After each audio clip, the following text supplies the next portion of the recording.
امریکہ نے 5th generation F-22 اور F-35 بنا کر دنیا بھر کے ایئر ڈیفنس سسٹم کو نکارہ کر دیا ہے، جبکہ رشیا اور چائنا امریکہ کے اسٹیلتھ کا مقابلہ کرنے کے لیے خود ساختہ طیارے بنا چکے ہیں۔ پاکستان دنیا کی دوسری بڑی ایئر فورس ہے جو میراج 2000 کثرت سے استعمال کر رہی ہے، جبکہ بھارت دنیا کا تیسرا بڑا ملک ہے جس کے پاس سب سے زیادہ MiG-21 فائٹر طیارے ہیں۔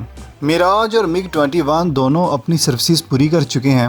اسی بنا پر دونوں ممالک کی ایئر فورسز ضرورت کے مطابق خود ساختہ JF-17 تھنڈر اور HAL تیجاس بنانے میں کامیاب ہو چکے ہیں۔ دونوں فائٹر طیارے کس قدر طاقتور ہیں اور ان میں کون سے ایویانک سسٹم انسٹال کیے گئے ہیں، آج اس پر تفصیلی بات ہوگی۔ میں ہوں آصف علی اور آپ دیکھ رہے ہیں انفو انسائٹ۔ آج ہماری ٹیم ایک نئی ویڈیو کے ساتھ آپ کی خدمت میں حاضر ہے۔ آج کی یہ ویڈیو آپ کے لیے نہایت انفارمیٹیو ہونے والی ہے، لہٰذا اس کو آخر تک ضرور دیکھیں۔ تو آئیں ویڈیو سٹارٹ کرتے ہیں۔ JF-17 تھنڈر پاکستانی جبکہ HAL تیجاس انڈین ساختہ فائٹر جیٹس ہیں۔ دونوں ممالک کے لوگ ملکی سطح پر بنائے گئے فائٹر جیٹ پر بہت فخر کر رہے ہیں۔ آج ہم دیکھیں گے کہ دونوں میں سے کون سا زیادہ بہتر اور ریلائبل ہے۔ JF-17 تھنڈر اور HAL تیجاس فائٹر طیارے لائٹ ویٹ، سنگل انجن اور ملٹی رول ہیں اور ملٹی رول 4th جنریشن کے طیارے ہیں۔ ماہرین کے مطابق پاکستانی JF-17 تھنڈر 4.5 جنریشن کا طیارہ ہے، کیونکہ اس میں بلاک 1 بلاک 2 ورژن مارکیٹ میں آ چکے ہیں جن میں بے شمار تبدیلیاں کی گئی ہیں، جبکہ HAL تیجاس میں کوئی بڑا بلاک سامنے نہیں آ سکا۔ F-17 تھنڈر کی تاریخ نہایت دلچسپ ہے۔ یہ طیارے پاکستان اور چائنا کے باہمی اشتراک سے تیار کیا گیا۔ 2003 میں پہلا طیارہ میڈیا پر پیش کیا گیا، ہم ملٹری پرپز کے لیے 2007 کو PAF میں باقاعدہ شامل کیے گئے۔ پروجیکٹ سیبر کے نام سے پاکستان، چائنا اور امریکہ کی کمپنی نے ایک MOU پر سائن کیے جس میں F-7 کو اپ گریڈ کرنا تھا، لیکن امریکہ کی جانب سے پاکستان اور چائنا پر لگائی گئی سخت پابندیوں کی وجہ سے اس پروجیکٹ پر کام شروع نہ ہو سکا، اور یوں پاکستان اور چائنا نے 1999 میں JF-17 تھنڈر پر کام شروع کیا۔ ایک محتاط اندازے کے مطابق اس وقت 100 سے لے کر 120 کے درمیان JF-17 طیارے پاکستان ایئر فورس میں مکمل آپریشنل ہیں۔ 2007 میں چائنا نے پہلا طیارہ پاکستان کو فراہم کیا، جبکہ 2008 میں پاکستان نے ملک کے اندر ہی پہلا JF-17 تھنڈر بنا ڈالا۔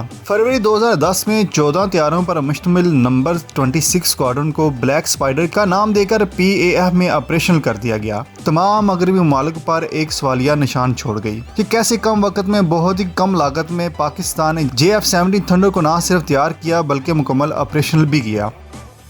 پاکستان کے علاوہ دو ممالک نائجیریا اور میانمار ایئر فورسز میں JF-17 تھنڈر طیارے مکمل آپریشنل ہیں اور ملکی دفاع کو ناقابل تسخیر بنا رہے ہیں، جبکہ آذربائیجان، سری لنکا، ملیشیا، ایران، قطر اور مصر بھی اس طیارے کی خرید میں گہری دلچسپی رکھتے ہیں۔ 2009 کی سالانہ پاکستان پریڈ میں ملیشیا کے وزیر اعظم مہمان خصوصی تھے۔ تقریب کے اختتام پر مہاتیر محمد نے JF-17 تھنڈر کا معائنہ کیا۔ آئندہ کچھ ماہ میں دونوں ممالک کے درمیان JF-17 تھنڈر کی خرید کے لیے MOU پر سائن ہو سکتے ہیں۔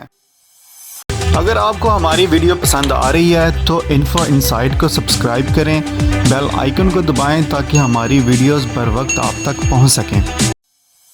اب بات کرتے ہیں انڈین HAL تیجاس کی۔ HAL تیجاس کی تیاری پر کام کا آغاز 1983 میں شروع ہوا، جبکہ اس طیارے کی پہلی پرواز 2015 میں سامنے آئی۔ یہ طیارہ ہندوستان ایروناٹیکل لمیٹڈ میں تیار کیا گیا۔ 1983 میں شروع ہونے والا یہ طیارہ شروع دن سے ہی مختلف مسائل سے گزرتا رہا۔ طیارے کا ڈیزائن خراب تھا جسے بعد میں موڈیفائی کیا گیا، جبکہ اس طیارے کو وہیل بیلنسنگ کے مسائل کا بھی سامنا کرنا پڑا۔ امریکہ کی مشہور کمپنی لاک ہینڈ مارٹن، جس نے F-16، F-22 اور F-35 طیارے بنائے ہیں، HAL تیجاس کی مینوفیکچرنگ میں ڈائریکٹ انوالو ہوئی اور یوں اس طیارے کو بنیادی ٹیکنیکل مسائل سے چھٹکارا ملا۔ دنیا کے زیادہ تر ماہرین یہی خیال کرتے ہیں کہ یہ طیارہ انڈیا کا خود ساختہ نہیں، کیونکہ مختلف ایروپلین مینوفیکچرنگ کمپنیوں نے اس طیارے کی مینوفیکچرنگ کے مختلف مراحل میں اپنا کردار ادا کیا۔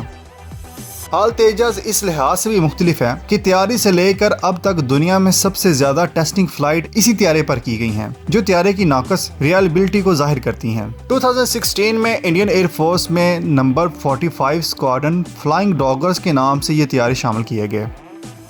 اگر بات کی جائے HAL تیجاس کے استعمال کی تو دنیا میں اس وقت صرف ایک ملک یہ طیارے استعمال کر رہا ہے اور وہ خود انڈیا ہے، کیونکہ ابھی تک کسی دوسرے ملک نے اس کی خرید میں کوئی دلچسپی نہیں لی۔ JF-17 کے برعکس HAL تیجاس میں اس وقت کوئی نیا بلاک متعارف نہیں ہوا۔ HAL تیجاس کے تمام طیارے MK-1 بلاک سے تعلق رکھتے ہیں۔ انڈین میڈیا کے مطابق ہندوستان ایروناٹیکل لمیٹڈ میں MK-2 بلاک پر کام جاری ہے۔ انڈیا کو ماضی کی طرح اس بلاک کی تیاری میں بھی کئی مشکلات کا سامنا ہے اور یوں MK-2 2025 سے پہلے تیار تیار ہوتا نظر نہیں آتا، جبکہ پاکستان نے JF-17 تھنڈر کا بلاک 1 بلاک 2 بنایا اور بلاک 3 پر کام جاری ہے، جس میں جدید ایویانک سسٹم انسٹال کیے گئے ہیں۔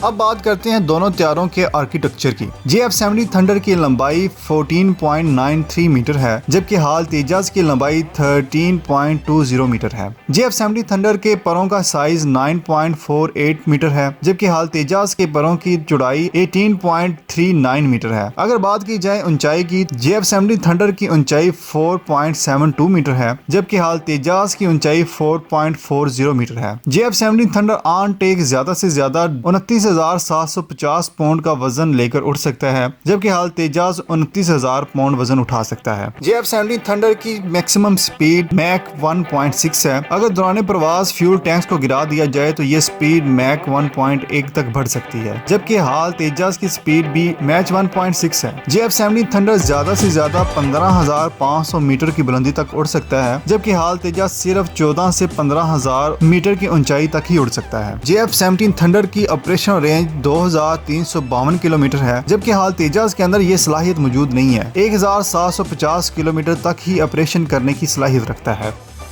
JF-17 تھنڈر میں 17 اقسام سے زائد میزائل اور گن انسٹال کی جا سکتی ہیں۔ مثال کے طور پر air to air, air to ground اور air to anti ship guided unguided missile نصب کیے جا سکتے ہیں، اور 3 ادر فیول ٹینک بھی نصب کیے گئے ہیں۔ اس کے برعکس حال تیجاز میں آئل ٹینک کی کیپیسٹی صرف 2 ہے۔ اگر بات کی جائے لاگت کی تو JF-17 تھنڈر کا ایک طیارہ $25 ملین میں تیار ہوتا ہے، جبکہ حال تیجاز کی تیاری میں $40 ملین امریکن ڈالر استعمال ہوتے ہیں۔ پاکستان نے بلاک 3 پر کام شروع کیا ہوا ہے۔ ایک محتاط اندازے کے مطابق اس کی لاگت $35 ملین سے زائد نہیں ہے، جبکہ انڈیا نے حال تیجاز کے MK2 پروجیکٹ پر بھی کام شروع کیا ہوا ہے، جس کی مالیت $60 ملین سے زائد ہے۔